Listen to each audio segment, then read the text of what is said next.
Hello, guys. Welcome to the Home for Infinite Losers podcast. Thank you. All right. So, John Cena.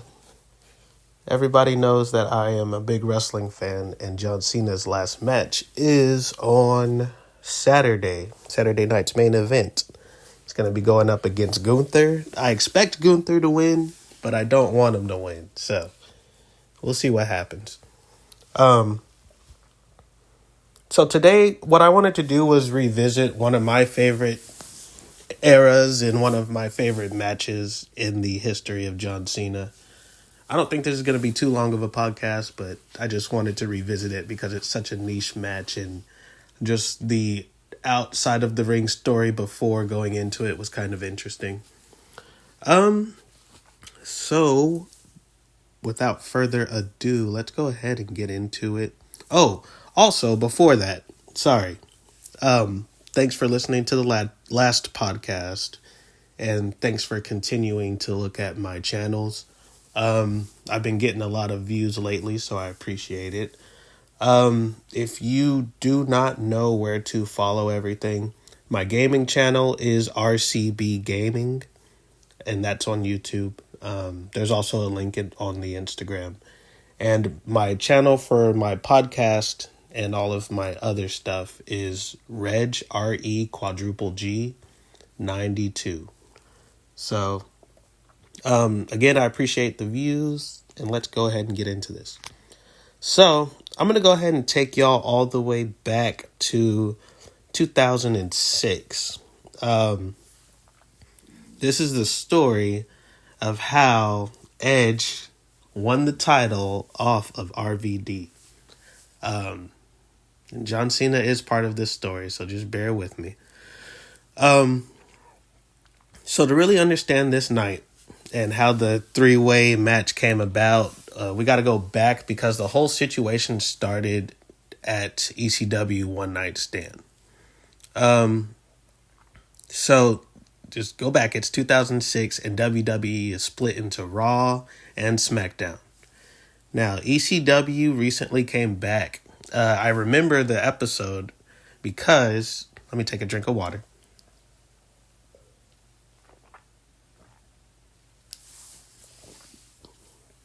Oh, holy shit. Okay. Now, let's see. Oh, yeah. So, WWE is split into Raw and SmackDown. ECW came back, and I remember the episode because it was your classic Survivor Series, like, SmackDown came to invade Raw, and they were all fighting, and then Big Show rips off his shirt, and it just says ECW, and then all the guys start ripping off their shirts for ECW. At that time, RVD, the fans loved ECW because RVD had been back, and nobody represented that energy better. Rob Van Dam was the whole damn show.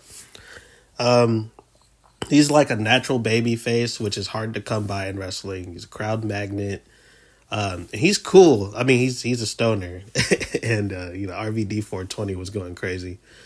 And everybody wanted him to get the title he deserved. So when he won the Money in the Bank briefcase and he cashed it in, he didn't do it like sneakily.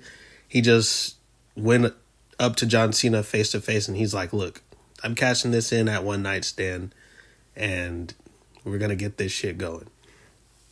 So, One Night Stand happens June 11th, 2006. This is the second One Night Stand, I believe. I think the first one had John Cena versus Sabu. So it might be like probably the most hostile crowd in WWE history. They were flipping John Cena off. They had those "If Cena wins, we riot" signs, same old shit signs, "You can't wrestle" chants, "Fuck you, Cena." But Cena played into it. The part where he tosses his fucking shirt into the crowd and they toss it back. You think he didn't plan that? He knew that was gonna happen. Cena's smarter than people give him credit for. So RVD comes out and he's a walking legend and everything's just electric. And so you got tables, chairs, and chaos. And then at the end, Edge comes in and he's wearing a motorcycle helmet and spears Cena through a table.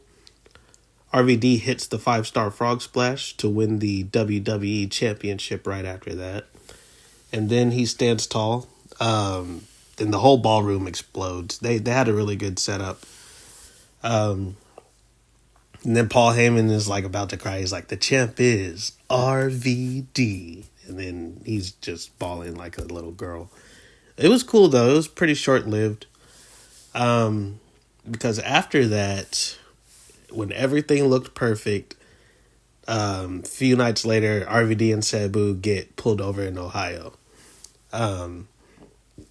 They get pulled over with, I want to say it was drugs. Obviously, like RVD and Sabu traveling together, you probably already know what they found. But I don't know exactly. I'm not a detective. I'm not going to get into that. So it's whatever it is with that. But they got arrested. And they were arrested for possession. So WWE found out immediately. And Vince, who like already doesn't like ECW, he's heated. So the push gets turned into, we got to take these belts right off of him right now. So WWE decided that they needed to take the title off of him on Monday. And for extra measure, I think they were going to take the ECW title off of him on Tuesday. So we'll get to the match.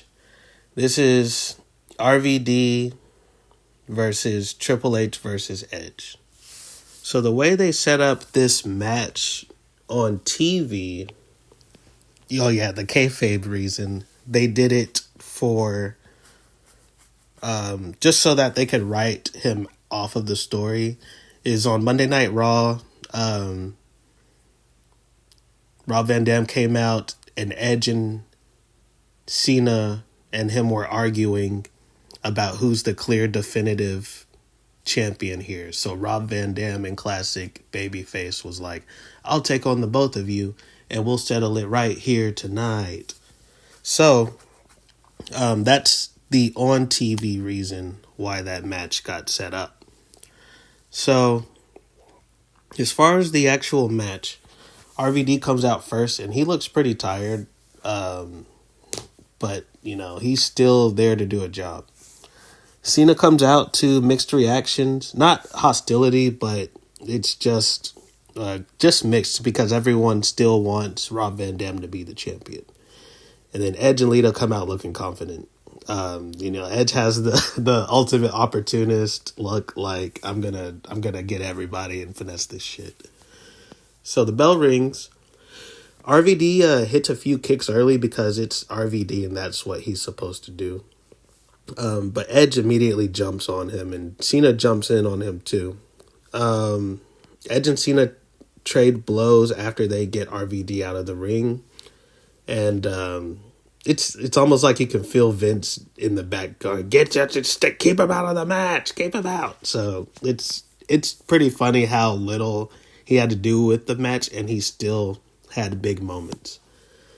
RVD slides back in and starts doing some of his spinning heel kicks, and then he does that step over kick, that step over enziguri.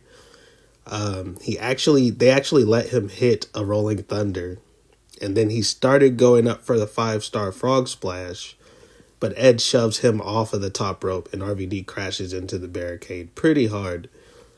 I think he did it hard to show that it's going to remove him from the equation.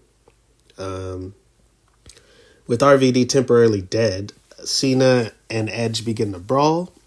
Cena starts hitting the 5 moves of death, but as soon as he goes up for the 5 knuckles shuffle, Lita grabs his leg and trips him mid-run. This is mid Cena Edge rivalry. So this is also why this is one of my favorite matches, because you can just kind of see it's mainly for the nostalgia, because when you're watching the match, you can see just everything like was in mid swing. Like ECW had just gotten there.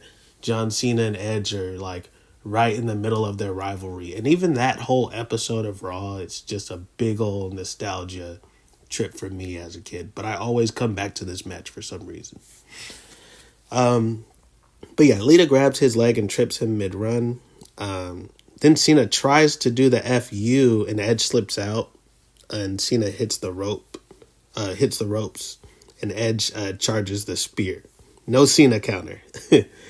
They both go down and RVD crawls back in. So now we're getting to the finish. RVD kicks Cena accidentally because he was trying to kick Edge. Edge spears RVD out of nowhere once that happens, and then he hooks the legs 1, 2, and 3. So Edge is your new champion, and he kind of got the title without having to face John Cena, which is cool too. I want to say this was the start of that ugly ass rated R superstar title, and I really hope it never comes back. That was the worst title. Lita screams like he hits the lottery, and Cena looks frustrated, but he's protected. He didn't take the pin, so he's fine. And RVD, you can just see it. He looks crushed. Edge grabs the WWE Championship and doesn't celebrate long because he needs to get the hell out of there. He completed the mission, and, you don't want John Cena to grab your ass and fucking put you in the STFU. So after that, the aftermath of that is RVD obviously lost his ECW title the next night. He lost it to the Big Show, and the Big Show went on a streak of people he was just destroying. I remember Ric Flair went up against Big Show for his title on an off Tuesday night ECW. This man was at least 60 at that time. His forehead skin is like paper. And he gets in a hardcore match with Big Show, and Big Show chokeslams him on thumbtacks, and he's bleeding all over the place. So that's where that went with the ECW title. I think Bobby Lashley won it from him, but I'm not sure. But that was all because Paul Heyman turned on him during that match. And then he got suspended right after that. So the RVD Dream Run ends right there.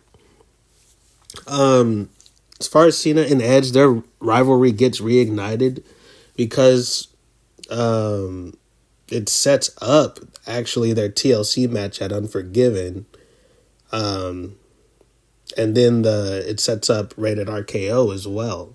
And then also after this is when Edge slaps John Cena's dad, which was completely crazy. But I'll do a pod on John Cena's match versus Edge in Unforgiven because that is actually a great match. This is actually Lita's final run too. And I think after Lita's run, Edge starts the La Familia storyline with Vicky Guerrero, which was a clusterfuck of bullshit. Cena's heroic comeback to, because after Unforgiven, John Cena wins the title. So I don't know why I wrote heroic comeback. That's kind of corny, but I wrote it. It's there. But yeah, Cena comes back with the title from Toronto after that. That match changed a lot of things because who knows what would have happened if RVD kept the title. But it wasn't random. It put Cena and Edge back in position for them to run it back again. And they were, I think their rivalry didn't end until like 2009. And then Edge had to retire for 11 years. Edge as champion after that, he was a pretty opportunistic character. Lita was always interfering and attacking Cena's. Sorry, I had to burp. She was always attacking Cena from behind. And that really, like, him winning the title made him the villain of the mid 2000s. So, yeah, I mean, I just wanted to do that story because it's just the one I always come back to for Cena. You can always remember him versus Shawn Michaels or, you know, some of his great matches, but that's just my memory of him. Um, Hopefully he wins this Saturday against Gunther, but I really don't see it happening. That guy's a beast. Um, so yeah, next time I'm gonna try to get Mike on so we can do World War Hulk. I know they're supposed to come hang out tonight, but that's just mainly so we can play Smash. All right, y'all. I will catch y'all next week, and y'all try to have yourselves a wonderful week.